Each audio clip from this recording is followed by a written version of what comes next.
Assalamu alaikum. Welcome back to the channel. If you are new to the channel, please subscribe the channel as well. So in this video, we will be discussing about the one of the important chapter, that is the genetics and the evolution. You should know कि genetics वाला जो portion है ये आपको खाली पढ़ना है, because evolution वाला आपको delete है. ठीक है. So इसमें हम क्या पढ़ेंगे? We will discuss some terms, some points as well, and some important questions. सबसे पहले इंपॉर्टेंट टर्म जो इसमें आपको पढ़नी है, दैट इज द एक जो पहली टर्म है, दैट इज जेनेटिक्स. जेनेटिक्स क्या होती है? It is that branch of biology which deals with the inheritance as well as the variation of characteristics from parent to their offsprings. मतलब ये है कि कैसे एक ऑर्गेनिज्म से दूसरे ऑर्गेनिज्म तक इनहेरिटेंस होती है, किन की? कैरेक्टरिस्टिक्स की. ठीक है. वेरिएशंस होती है किन की? कैरेक्टरिस्टिक्स की. समझ में आई आपको बात? ये हम ऐसे भी डिफाइन कर सकते हैं कि it determines how the genetic information is passing from one generation to the another generation. ठीक है.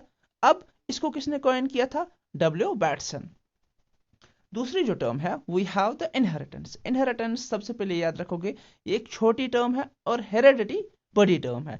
इनहेरिटेंस क्या होता है? इट डिटरमाइंस या it depicts the pathway of the genetic trait in their expression from one generation to the another generation. ये कहता है कि कैसे एक ऑर्गेनिज्म से दूसरे ऑर्गेनिज्म तक ये जो ट्रेट्स है ट्रांसफर होते हैं. ठीक है. जैसे मैंने आपको बोला, inheritance is the unit of heredity. इससे क्या होता है? It is due to the heredity offsprings resemble to the parents. ठीक है. ये टर्म्स कुछ आपको याद रखनी है. समझ में आया? देन इसके बाद हम ये देखेंगे कि हमारे पास वेरिएशंस आती है, एकुमुलेशन ऑफ वेरिएशंस देखेंगे. सो सबसे पहले हम ये देखेंगे कि what is the variation. Variation क्या होता है? Simply we can define it. It is the degree by which parents' progeny differ from their parents. That is the parents differ from their offsprings. कितना डिफरेंस आता है. ठीक है. समझ में आई बात? अब ये क्यों होता है? It is because of the mutation. याद रखिए, it is because of the mutation and the recombination. समझ में आई आपको ये वाली बात भी?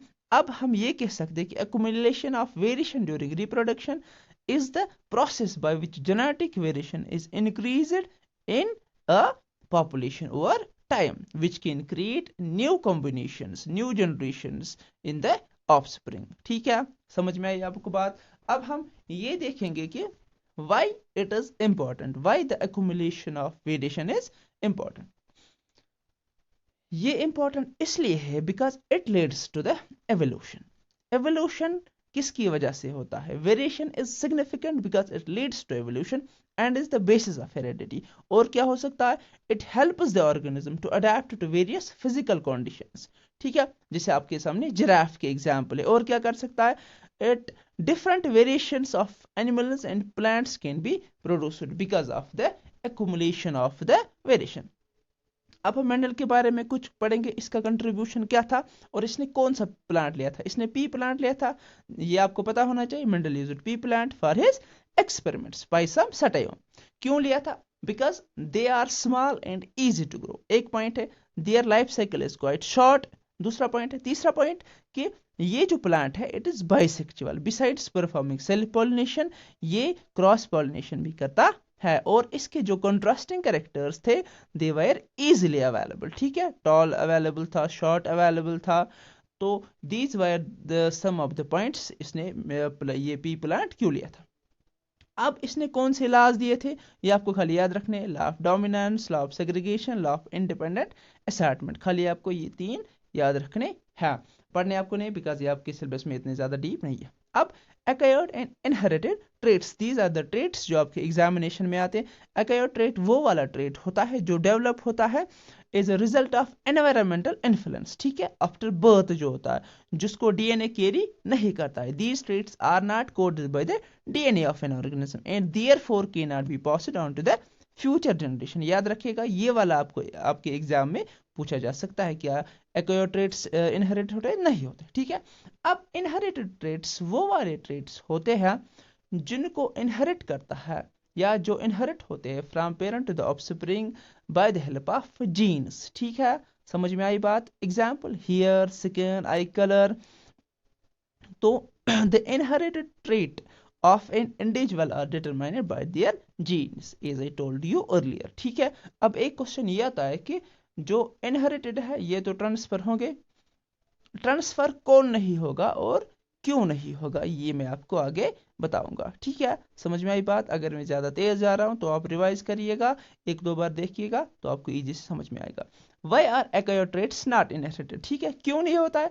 Because acquired traits are characters produced by the influence of environment, और ये पास नहीं होता है बिकॉज ऑफ द, क्योंकि इसको जीन्स ट्रांसफर नहीं करते हैं। These traits are changed on a phenotypic level. ठीक है, phenotype एनवायरमेंट की वजह से ये चेंज होता है, जीन्स की वजह से ये चेंज नहीं होता। ठीक है, समझ में आई बात? अब हाउ इज सेक्स डिटरमाइनेड, सबसे पहले हम ये देखेंगे कि what is sex determination. The mechanism of determining the sex of an individual is known as sex determination. एक एग्जांपल ये है कि एनवायरमेंटल फैक्टर की वजह से सेक्स डिटरमाइन होता है कि ये ऑर्गेनिज्म मेल बनेगा या फीमेल बनेगा। किसकी वजह से होगा? एनवायरमेंटल कंडीशन की वजह से। For example we have turtles. ठीक है, टेम्परेचर डिपेंडेंट सेक्स डिटरमिनेशन किन में होता है? टर्टल्स में होता है। एग्जाम्पल आपको ये याद रखनी है। समझ में आई आपको ये बात? फॉर एग्जाम्पल अब हम ह्यूमन्स की बात करेंगे। ह्यूमन्स में कितने पेयर ऑफ क्रोमोसोम्स है? We have 23 pair of chromosomes, जिनमें 22 ऑटोसोम्स है एंड 1 पेयर जो है सेक्स क्रोमोसोम है, उसमें हमारा एक्स एंड वाई आता है। ठीक है, एक बार रिवाइज करिएगा, एक बार अच्छे से पढ़िएगा तो इसमें आपको कोई भी प्रॉब्लम नहीं होगी। 23 pairs, 22 pairs are the autosomes and the 1 pair is the sex chromosome X and Y. अब मैं आपको ये बताऊंगा कि एक जो फीमेल्स है उनके पास 2 एक्स क्रोमोसोम्स होते हैं और मेल के पास एक एक्स और एक वाई क्रोमोसोम होता है। ठीक है, अब आगे जाएंगे। आगे जाके मैं आपको ये समझाऊंगा कि अगर if when the sperm containing the X chromosome fertilizes the egg, then the zygote develops into a female, and when the sperm containing the Y chromosome fertilizes the egg, then the zygote develops into a male. ठीक है, जब sperm के पास X chromosome होगा तब क्या बनेगा? तब female बनेगी। ठीक है, और sperm, thank you for watching, please subscribe the channel as well.